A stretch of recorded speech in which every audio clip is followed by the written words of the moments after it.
Bueno, hermanos, después de haber tenido este hermoso tiempo de adoración al Cordero de Dios, que reina en gloria, poder y majestad, vamos a retomar nuestro estudio a la carta del apóstol Pablo a los Efesios. Y hoy vamos a estar empezando a analizar el capítulo 5. Ahora, el hecho de que nosotros estemos empezando un nuevo capítulo, esto no significa de que lo que vamos a retomar esté desconectado de lo que vimos hasta la última vez que estudiamos esta carta, porque nosotros venimos estudiando desde el capítulo 4 y hasta el verso 20 del capítulo 5. Seguimos estudiando, seguimos enfocándonos en este tema que tiene que ver con el andar cristiano en el mundo. Es decir, que Dios, por medio de su palabra, nos ayude a entender el mundo como Él lo entiende, a que podamos ver el mundo como Dios lo ve, y a que nosotros, en base a esta revelación que el Señor nos deja en su palabra, sepamos también como pueblo de Dios, como iglesia del Señor, de qué manera debemos manejarnos en el mundo, caminar en medio de este mundo. Entonces, lo último que vimos, lo que Pablo nos ha venido diciendo en la última parte del capítulo 4 de la carta a los Efesios, nos ha venido diciendo de que aquellos que ahora formamos parte de la familia de Dios, de que aquellos que ahora son genuinos hijos de Dios, deben dejar la mentira, deben dejar el enojo, deben dejar el robo. Si se acuerdan, la exhortación era que debemos trabajar con nuestras manos para suplir nuestras necesidades y para ser de bendición a aquellos que puedan tener genuinas necesidades en medio nuestro. Que debemos dejar las palabras corrompidas, que debemos dejar en definitiva todas aquellas cosas que tienen que ver con los vicios del pecado. Y parte de esta lista también tenía que ver lo que estuvimos viendo al final del capítulo 4, en donde se nos exhorta a dejar la amargura, la ira, que es ese enojo injusto. ¿Se acuerdan? Estuvimos viendo, no es de que Dios nos prohíba enojarnos en todos los aspectos, pero sí habla de aquel enojo injusto, la ira. Entonces que debemos dejar la amargura, la ira, la gritería, la maledicencia y toda malicia. Todas estas cosas es lo que vimos al final del capítulo 4. Y en lugar de dar lugar a todas estas cosas en nuestras vidas y en nuestro corazón, antes de esto, la palabra de Dios, el apóstol Pablo nos dice que debemos vivir en base a virtudes santas, como son la benignidad, la misericordia y el perdón. Entonces, ¿cómo debemos andar? No imitando al mundo, sino imitando a Dios. Por eso Pablo comienza diciendo: sed pues imitadores de Dios como hijos amados. Y hermanos, yo creo de que todos nosotros estamos de acuerdo en decir de que vivimos en un mundo que está absolutamente infectado por el pecado. A donde uno vaya. Vivimos en un mundo que está corrompido por toda clase de pecado, y nosotros podemos ver con absoluta claridad de que la maldad, el pecado, es lo que dirige y es lo que guía la vida de las personas en este mundo, porque vivimos en un mundo caído, un mundo que fue afectado por aquel pecado que nuestros primeros padres, Adán y Eva, dieron lugar en sus vidas, en sus corazones, y le dieron lugar al pecado, y a través de ellos ha sido infectada, contagiada toda la raza humana. Ese es el mundo en el que vivimos, un mundo en donde lo que es malo, aquellas cosas que incluso ante los ojos de Dios son abominables, un mundo en el que lo que es malo estamos viendo con total claridad de que se acepta como que es bueno. Y al revés, aquellas cosas que son buenas, aquellas cosas que son aprobadas por Dios, el mundo las rechaza. Entonces vivimos en un mundo que es así, un mundo caído, un mundo corrompido, un mundo perverso, y muchas veces cristianos se hacen una pregunta que es totalmente genuina. Y la pregunta es, en medio de este mundo, con las características de este mundo, ¿es realmente posible que nosotros, siendo hijos de Dios, podamos vivir vidas santas en medio de tanto pecado, en medio de tanta tentación, en medio de tantas enemistades, en medio de tantas personas que te defraudan, que te engañan, que te mienten? ¿Es posible vivir vidas santas en medio de un mundo en donde reina esto y tantas otras cosas más? Pues bien, si me acompañan a la carta de Pablo a los Romanos, capítulo 1, vamos a ver de que allí Pablo nos da una descripción bastante exhaustiva, bastante detallada de lo que era el mundo de Pablo en el momento de que él escribe esta carta. Estamos hablando de hace 2000 años atrás. Y en la carta de Pablo a los Romanos, capítulo 1, verso 18 al 32, dice de la siguiente manera, dice, la ira de Dios se revela desde el cielo contra toda impiedad e injusticia de los hombres que detienen con injusticia la verdad, porque lo que de Dios se conoce les es manifiesto, pues Dios se los manifestó. Lo invisible de Él, su eterno poder y su deidad, se hace claramente visible desde la creación del mundo y se puede discernir por medio de las cosas hechas. Por lo tanto, no tienen excusa, ya que habiendo conocido a Dios, no lo glorificaron como a Dios, ni le dieron gracias. Al contrario, se envanecieron en sus razonamientos y su necio corazón fue entenebrecido. Pretendiendo ser sabios, se hicieron necios y cambiaron la gloria del Dios incorruptible por imágenes de hombres corruptibles, de aves, de cuadrúpedos y de reptiles. Por lo cual, también los entregó Dios a la inmundicia en los apetitos de sus corazones, de modo que deshonraron entre sí sus propios cuerpos, ya que cambiaron la verdad de Dios por la mentira, honrando y dando culto a las criaturas antes que al Creador, el cual es bendito por los siglos. Amén. Por eso Dios los entregó a pasiones vergonzosas, pues aún sus mujeres cambiaron las relaciones naturales por las que van contra la naturaleza. Del mismo modo, también los hombres, dejando la relación natural con la mujer, se encendieron en su lascivia unos con otros, cometiendo hechos vergonzosos, hombres con hombres, y recibiendo en sí mismos la retribución debida a su extravío.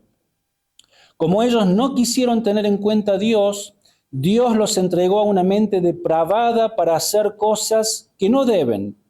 Están atestados de toda injusticia, fornicación, perversidad, avaricia, maldad, llenos de envidia, homicidios, contiendas, engaños y perversidades. Son murmuradores, calumniadores, enemigos de Dios, injuriosos, soberbios, vanidosos, inventores de males, desobedientes a los padres, necios, desleales, sin afecto natural, implacables, sin misericordia. Esos, aunque conocen el juicio de Dios, que los que practican tales cosas son dignos de muerte, no solo las hacen, sino que también se complacen con los que las practican. Tremenda descripción que Pablo hace de cómo era el mundo hace 2000 años atrás. Ahora la pregunta, han pasado 2000 años, ¿ha cambiado la situación del corazón en las personas? En absoluto. Hoy somos más sofisticados, sin lugar a dudas. Hoy vivimos en un tiempo en donde la ciencia ha crecido muchísimo, la tecnología, ni hablar, apretás un botón y te comunicas con el otro lado del mundo sin ningún problema en instantes. La ciencia, la medicina, vivimos en un tiempo en ese sentido realmente súper evolucionado, muy privilegiados cuando esas cosas son usadas de manera digna. Pero el fondo del problema del corazón del hombre sigue siendo exactamente el mismo, porque la descripción que Pablo hace de cómo vivía la humanidad hace 2000 años atrás es exactamente la misma condición que encontramos en nuestros días y no sé si no es peor en la medida que se acerca la venida del Señor Jesucristo.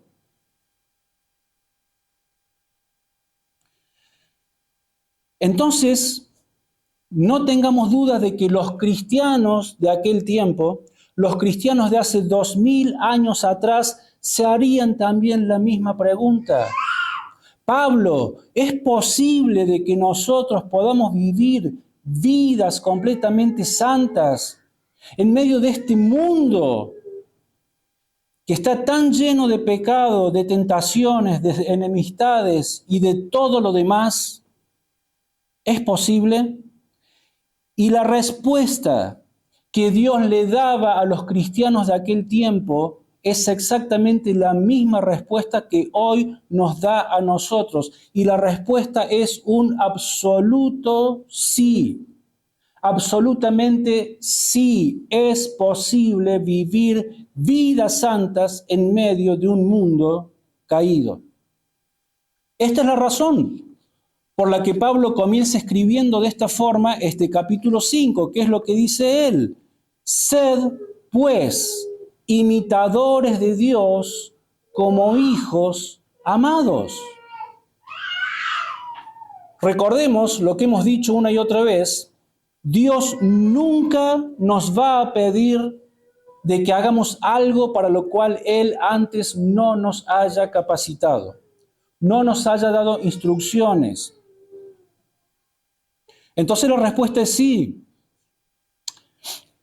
Fíjense, vamos de nuevo a la carta a los Efesios en el capítulo 4.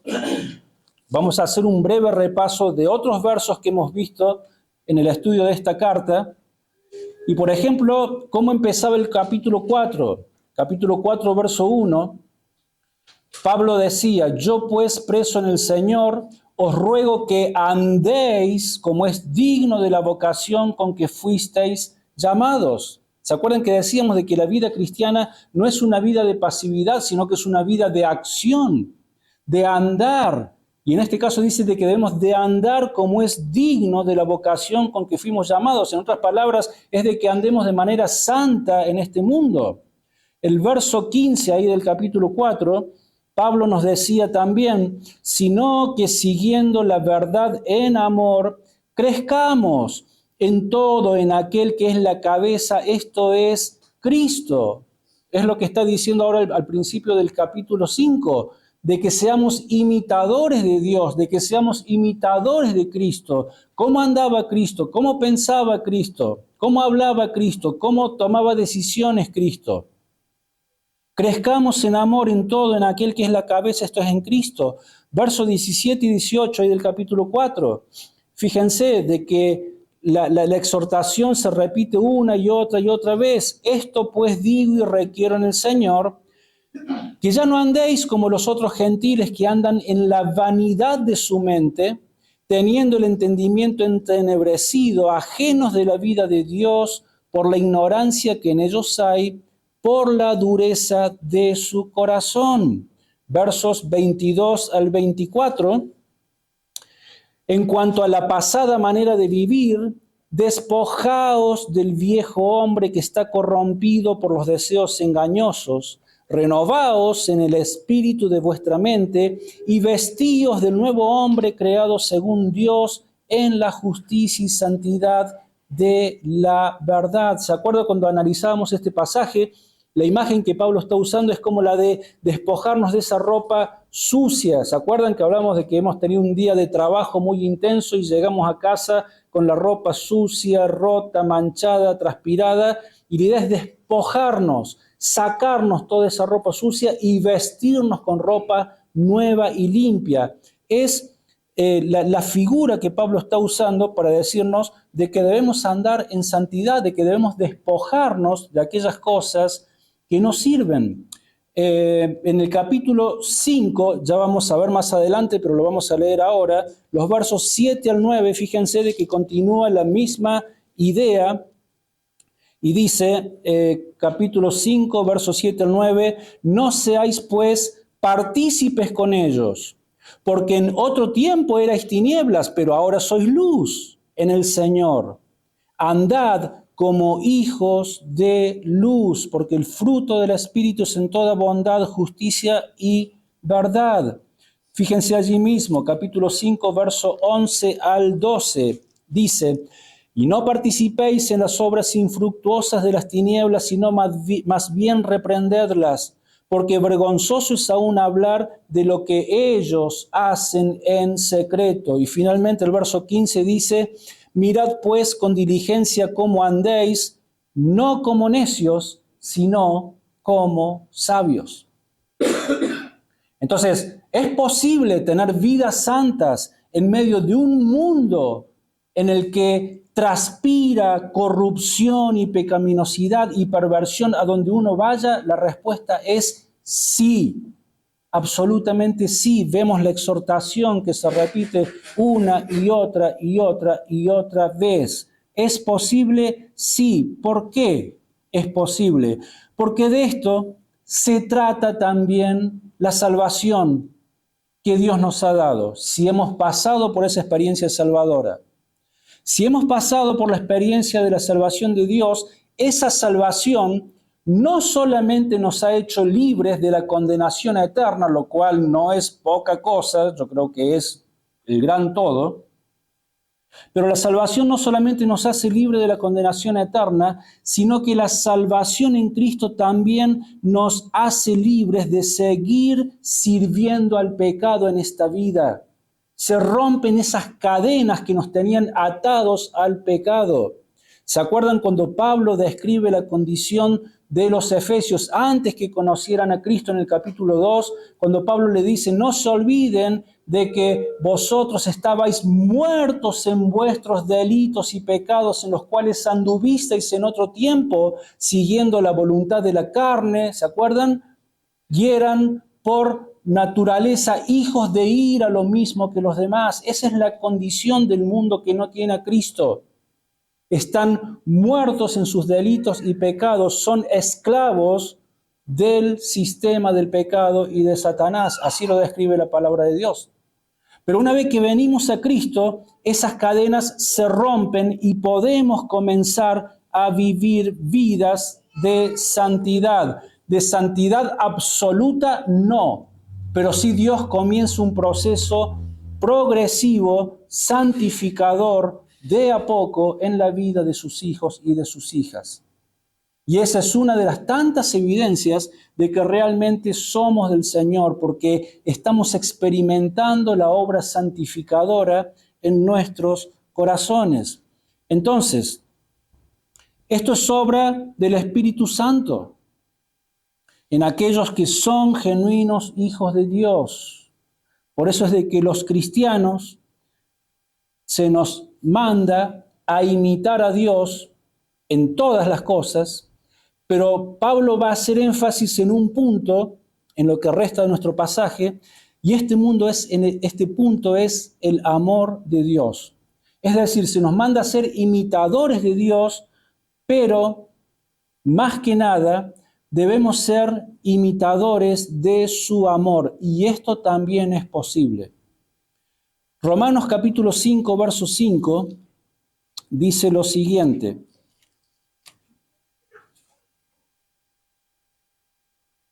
Dice también el apóstol Pablo, y la esperanza no nos defrauda, porque el amor de Dios ha sido derramado en nuestros corazones por el Espíritu Santo que nos fue dado. ¿Se acuerdan?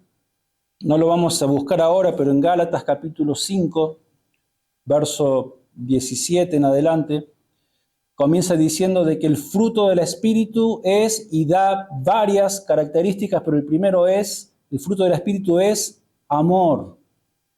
¿Se acuerdan? Después continúa, gozo, paz, benignidad, etc. El fruto del Espíritu es amor. Y es lo que está diciendo acá Pablo. Dice, la esperanza no nos defrauda porque el amor de Dios ha sido derramado en nuestros corazones por el Espíritu Santo que nos fue dado. Entonces, si el amor de Dios ha sido derramado en mí, ¿de qué manera ha sido derramado? Porque hemos experimentado el perdón de Dios. El perdón de Dios es una manifestación sublime de su amor para con nosotros. Ese es el amor que ha sido derramado en nuestras vidas y lo experimentamos por medio de la presencia, no solamente porque pasamos por la experiencia de esa salvación, sino que la presencia de Dios en nosotros por medio de la tercera persona de la Trinidad, que es el Espíritu Santo morando en nosotros también hace que se manifieste el amor de Dios en nosotros. Entonces, si el amor de Dios ha sido derramado en nosotros y el Espíritu Santo de Dios, quien es amor, mora en nosotros, pues entonces es ese amor quien me capacita a vivir en amor. Es lo que Pablo está diciendo al fin del verso 1 del capítulo 5 de Efesios, y es lo que está diciendo al comienzo del verso 2. Por eso termina diciendo, como hijos amados, y comienza diciendo en el 2, andad en amor como también Cristo nos amó. ¿Se dan cuenta? Dice, sed pues imitadores de Dios como hijos amados. Allí está el énfasis. Y como hijos amados, anden en amor como también Cristo nos amó. ¿Qué está queriendo decir con esto?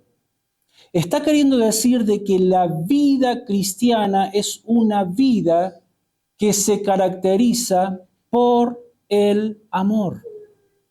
La vida cristiana es una vida de amor.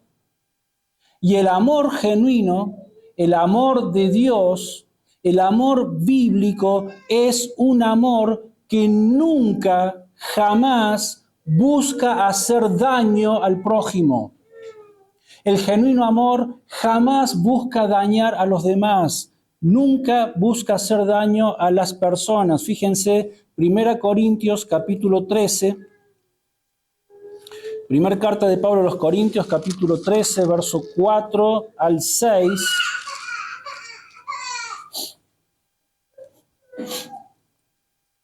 Tenemos una descripción de lo que es el amor y dice, el amor es sufrido, es benigno, el amor no tiene envidia, el amor no es jactancioso, no se envanece, no hace nada indebido, no busca lo suyo, no se irrita, no guarda rencor, no se goza en la injusticia, sino que se goza en la verdad.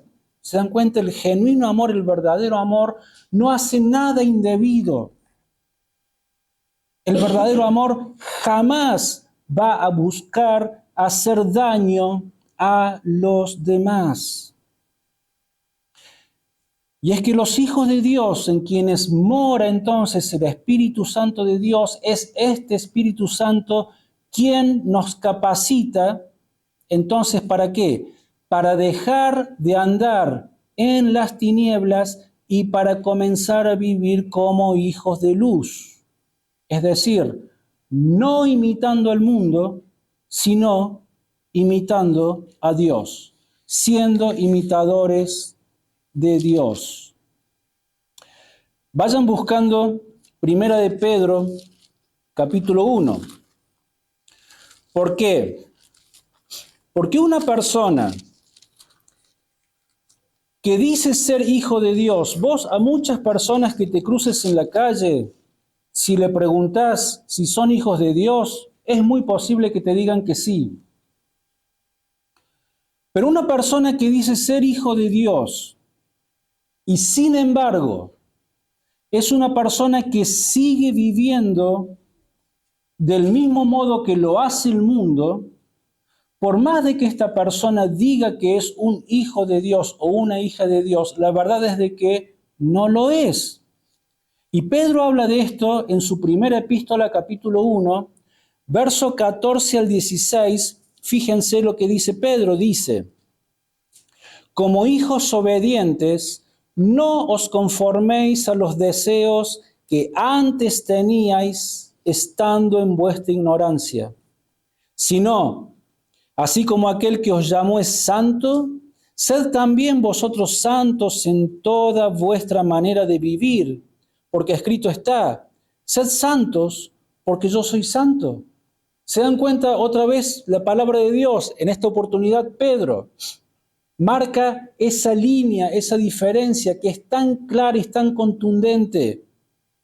Como hijos obedientes, no se sigan conformando a los deseos que antes tenían, cuando no eran de Cristo, antes, cuando eran del mundo, sino que como aquel que os llamó, aquel que los salvó, aquel que los santificó, aquel que los perdonó, así como aquel es santo, pues ustedes también ahora deben ser santos en cuantos aspectos de su forma de vivir, en toda forma de vivir,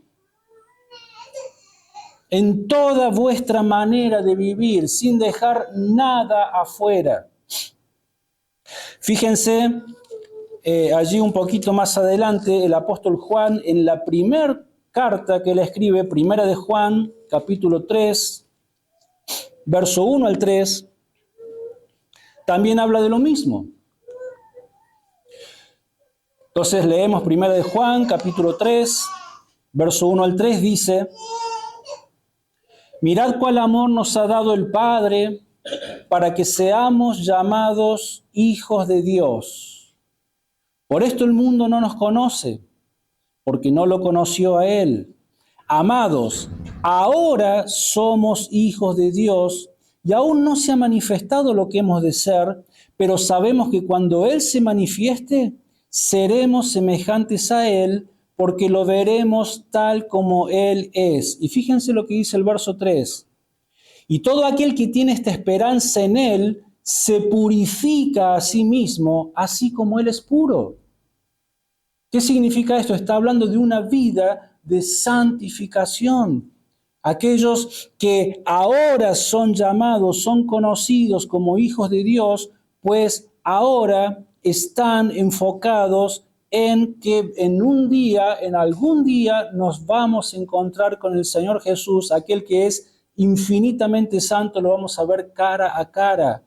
Entonces, nuestro anhelo es poder estar en ese lugar, es poder estar en la presencia de aquel que es santo, santo, santo. Nuestra esperanza de gloria es poder vivir en esa nueva ciudad, en ese nuevo cielo, en esa nueva tierra, donde ya no habrá más pecado, donde ya no habrá más maldad, más perversión. Ninguna forma de pecado va a tener lugar en ese lugar, que es de absoluta pureza y santidad. Entonces nos estamos nosotros preparando para ir a vivir por el resto de la eternidad en la presencia de aquel que es 3 veces santo y en este lugar donde lo único que hay es santidad. Si una persona no anhela con todo su corazón vivir en un lugar donde todo va a ser santidad y no va a haber nada de pecado, y sin embargo sigue amando y sigue practicando el pecado, es una persona que no está entendiendo de qué se trata la vida eterna.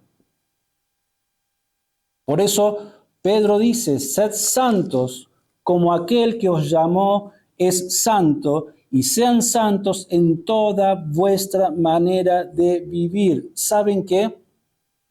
Una cosa es ser evangélico y otra cosa es ser un hijo de Dios. Son dos cosas distintas. Hay muchos que se autodenominan evangélicos porque van a iglesias evangélicas donde siempre se predica el evangelio y sin embargo sus vidas no se caracterizan por ser vidas que sean vividas como es digno del evangelio, sino que son vidas que se caracterizan porque son imitadores del mundo y no imitadores de Dios. Y fíjense otra vez lo que dice Pablo, volvemos a la carta a los Efesios. Fíjense qué interesante lo que Pablo dice en el capítulo 5 y en el verso 6, que es un pasaje que lo vamos a analizar con más detalle más adelante. Pero ¿qué es lo que dice Pablo allí? Dice: nadie os engañe con palabras vanas, porque por estas cosas viene la ira de Dios sobre los hijos de desobediencia. ¿Y en qué se caracterizan estos hijos de Dios? Estos hijos de Dios, estas personas que aparentan ser hijos de Dios, pero que viven como hijos de desobediencias. Es en lo que dice en los versos anteriores. Leamos del verso 3 al 4, que son los versos de los que nos vamos a ocupar el domingo que viene. Pero ¿qué es lo que dice? Y también da una lista de todos estos pecados en los que viven las personas. Dice: pero fornicación y toda impureza o avaricia, ni aun se nombre entre vosotros como conviene a santos. Tampoco digáis palabras deshonestas, ni necedades, ni groserías que no convienen, sino antes bien acciones de gracia. Sabéis esto, que ningún fornicario o inmundo o avaro que es idólatra tiene herencia en el reino de Cristo y de Dios. Y llegás al 6 y dice: nadie os engañe con palabras vanas, porque por estas cosas viene la ira de Dios sobre los hijos de desobediencia.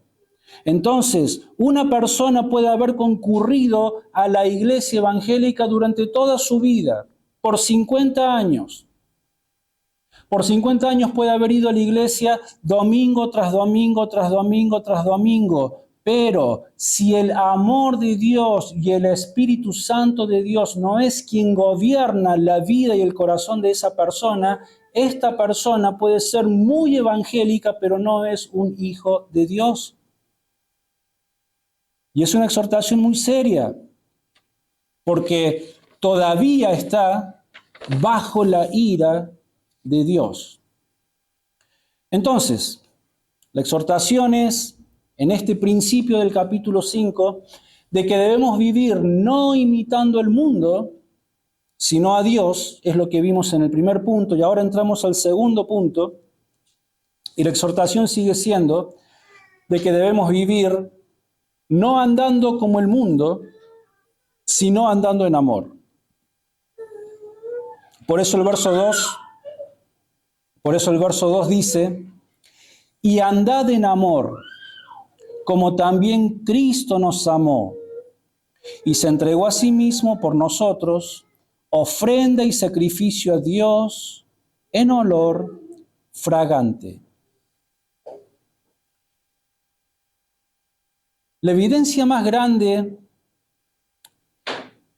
del amor es cuando una persona que no merece ser perdonada es perdonada. Y esto es lo que hizo Dios, ¿no es cierto? Dios ofrece su perdón a personas que no lo merecemos. ¿Y dónde vemos nosotros, una vez más, el acto supremo del amor de Dios? ¿Dónde vemos la manifestación mayor, sublime de Dios para con nosotros? ¿No la vemos cuando vemos a su Hijo colgando de la cruz? ¿No es esta la razón por la cual el Hijo de Dios dejó su gloria, dejó la alabanza, dejó todo su esplendor allí y vino y se hizo como uno de nosotros, tomó forma de siervo y fue hasta la muerte y muerte de cruz. ¿Por qué lo hizo? Lo hizo por amor, hermanos, no hay otra explicación. Porque ningún ser humano de esta tierra merecíamos el perdón de Dios. Pero es gracias al sacrificio del Señor Jesús, es por medio de su muerte sacrificial que nosotros podemos acceder al perdón de Dios. No había otra forma. Es gracias al sacrificio de Cristo en la cruz que tenemos acceso al perdón de Dios y, por supuesto, al amor de Dios. Esto es lo que dice Juan 3:16, ¿no es cierto? De tal manera amó Dios al mundo que envió a su Hijo unigénito para que todo aquel que en Él cree no se pierda, mas tenga vida eterna. Esta es la forma como el amor de Dios puede traer el perdón a pecadores, rebeldes y enemigos, como lo éramos aquellos que antes estábamos sin Cristo y como lo son todos aquellos que todavía están sin Cristo. Pero esta es la única forma, es el único plan, es el único camino para que ellos puedan escapar de esta merecida ira de Dios que todavía pende sobre ellos. ¿Por qué? Porque esa ira de Dios fue descargada sobre su santo Hijo en la cruz. Fue Dios Padre quien castigó a su Hijo por causa de nuestros pecados. Entonces, ¿hay perdón de pecados? Sí. Pero alguien tiene que pagar por esos pecados. Esos pecados no se perdonan de manera gratuita. Viste que tenemos nosotros por allí una frase de decir, bueno, la salvación es por gracias, entonces es gratis, no me cuesta nada. Y en un sentido es cierto, pero no es de que a nadie le costó nada. A alguien le costó lo que a nosotros no nos cuesta nada, y esto fue al Hijo de Dios. Aquel castigo que nosotros merecíamos pagar por la eternidad en ese lugar de condenación, lo pagó, lo absorbió el Hijo de Dios en la cruz. Entonces existen dos formas en las que los seres humanos pueden experimentar el perdón de Dios. Perdón, existe una sola forma en la que se puede experimentar el perdón de Dios. Lo que quiero decir es de que existen solamente dos maneras en las que los pecados se pagan. Una forma es pagando por esos pecados por el resto de la eternidad en condenación eterna. En el lago de fuego, en el infierno. Allí se van a pagar todos esos pecados por el resto de la eternidad. Esa es una opción. La otra opción es arrepintiéndome de esos pecados, creyendo que Dios envió a su Hijo a morir en la cruz, que en esa cruz Él pagó por mis pecados y todo ese castigo tremendo que Él recibió lo hizo para ofrecerme a mí el perdón de mis pecados y Él se ofrece a pagarlos por mí. Es la otra forma en la que los pecados son pagados. Entonces la gran pregunta es, ¿cómo preferimos que nuestros pecados sean pagados? ¿Los vamos a pagar nosotros en un lugar de condenación eterna o ponemos nuestra fe y nuestros ojos y nuestra mirada en aquel que por amor se ofreció a pagar lo que nosotros no podíamos pagar? Y ese es el mensaje del Evangelio. Entonces es en este amor de Dios que el alma de los hijos de Dios han experimentado, es de que se nos llama ahora a andar en amor, a vivir una vida de amor, como Cristo nos amó y se entregó a sí mismo por nosotros. Por eso es de que en lugar de odiar, se nos llama a amar y a perdonar a los demás. Otra vez, Efesios capítulo 4, verso 32. Este fue el último verso que vimos cuando terminamos de estudiar el capítulo 4. Si se acuerdan, Pablo dice allí, antes sed bondadosos unos con otros, misericordiosos, perdonándoos unos a otros como Dios también os perdonó a vosotros en Cristo. ¿Se dan cuenta? Se nos da la exhortación, se nos da el imperativo, pero se nos pone el ejemplo supremo de aquel que lo hizo por nosotros. Se nos manda a perdonar. ¿Por qué? Porque Cristo nos perdonó. Se nos manda a amar. ¿Por qué? Porque primero Cristo nos amó a nosotros. Antes sean bondadosos unos con otros, misericordiosos, perdonándoos unos a otros, como Dios también os perdonó a vosotros en Cristo. Ahora, una forma muy, pero muy importante en la que podemos medir nuestro amor para con los demás es midiendo la capacidad que tengo de perdonar a aquellos que me han hecho daño. Porque una persona que perdona es una persona que ama. Pero esto lo van a poder hacer solamente aquellos que tienen la motivación necesaria, y esta motivación es el amor de Dios, porque no podemos perdonar sobre la base de nuestro amor humano, porque nuestro amor humano está contaminado por el pecado. Nuestro amor humano, nuestros sentimientos humanos, en el momento que nos defraudan, que nos agreden, que nos lastiman, que nos fallan, que nos mienten, inmediatamente se siente resentido, se suele, y dejamos de amar a la persona y comenzamos a tener sentimientos incluso de rechazo, de enojo, hasta de odio muchas veces contra las personas. ¿Se dan cuenta de que nuestro amor es muy inestable? Porque está afectado por el pecado.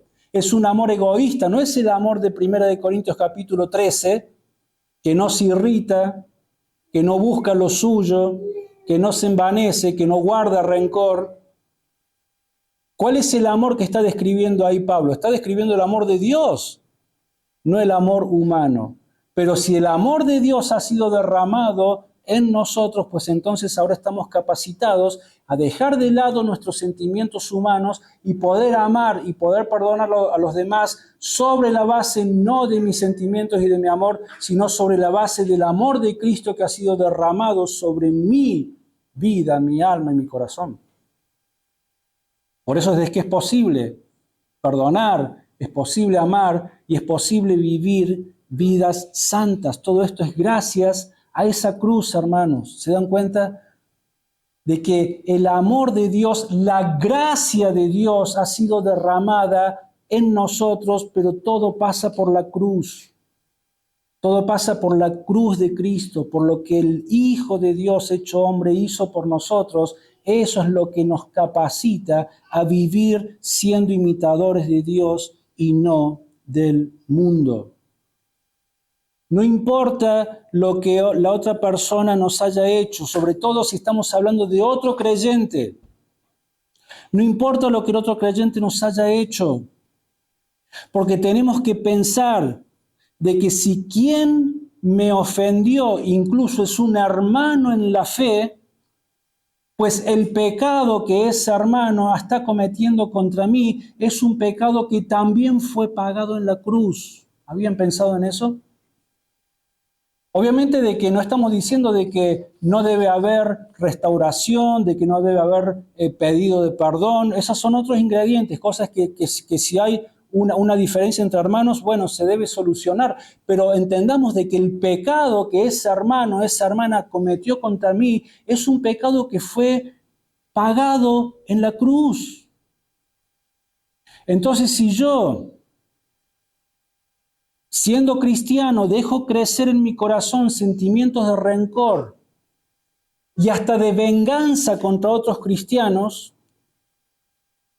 no solamente estoy pecando por no perdonar y amar a mi hermano, así como Cristo me perdonó y me amó a mí, sino que también estoy pecando porque estoy buscando en mi corazón castigo y venganza por un pecado cuya deuda ya fue pagada en la cruz. ¿Se dan cuenta? No hay castigo para ese pecado, ya fue castigado el Hijo de Dios en la cruz. Entonces, si nosotros permitimos que esas cosas nazcan y crezcan en nuestros corazones, hermanos, lo que estamos haciendo es menospreciar el sacrificio de Cristo en la cruz a favor de mi hermano, que es el mismo sacrificio que fue efectuado a favor mío.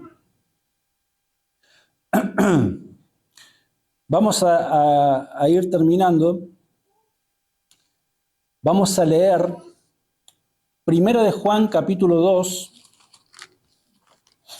1 de Juan capítulo 2, verso 1 al 12.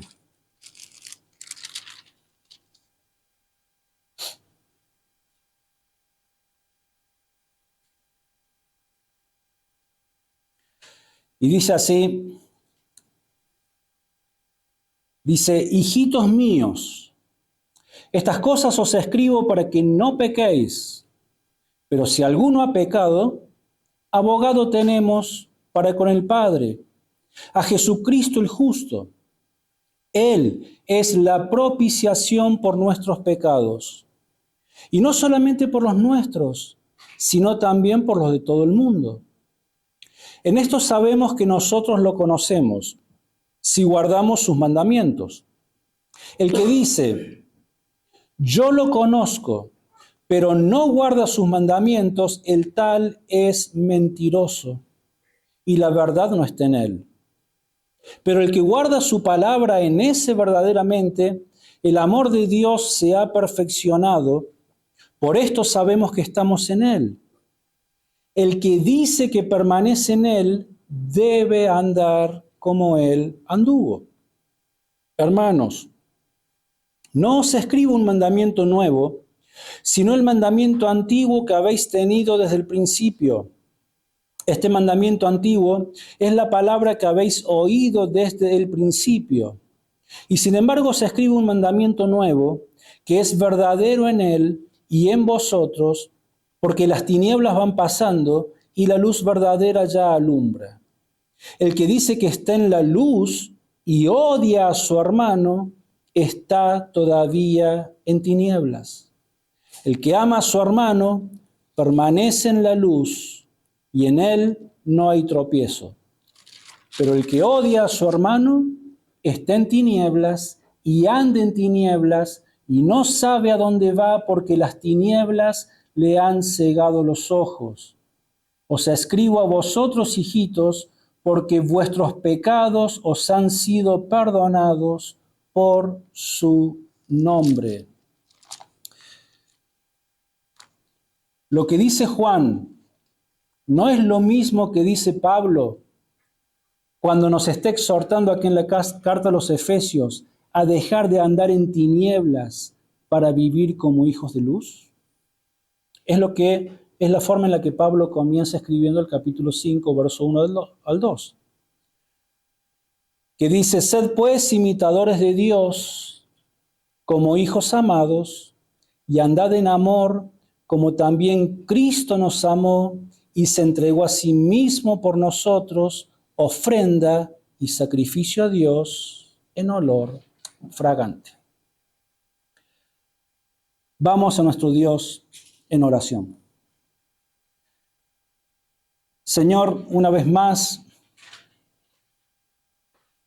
vemos aquí en tu palabra, Señor, como siempre lo haces, nos mostrás con tanta claridad, Señor, cuál es tu voluntad para la vida de todos aquellos que hemos pasado por esta bendita experiencia de tu salvación. Y una vez más, Señor, queremos agradecerte por ese sacrificio inmenso que hiciste en la cruz. Pues por medio de él, Señor, no solamente nos ofreces perdón de pecados y vida eterna, y escapar, Señor, de ese juicio y de esa condenación tan terrible que le espera a todos aquellos que rechacen esta salvación, sino que aparte de eso, Señor, también esa sangre derramada en la cruz, ese sacrificio, tu muerte y tu victoria por la resurrección, nos ha hecho libres de seguir viviendo como el mundo. Y te alabamos por eso, Señor. Sabemos que no somos perfectos ninguno de nosotros, pero sí podemos identificar que estamos en un camino de perfeccionamiento. Y te damos gracias por esta santificación que por tu gracia y por la obra de tu Espíritu Santo estás obrando en nosotros. Te damos gracias. Oramos en el precioso nombre del Señor Jesús. Amén.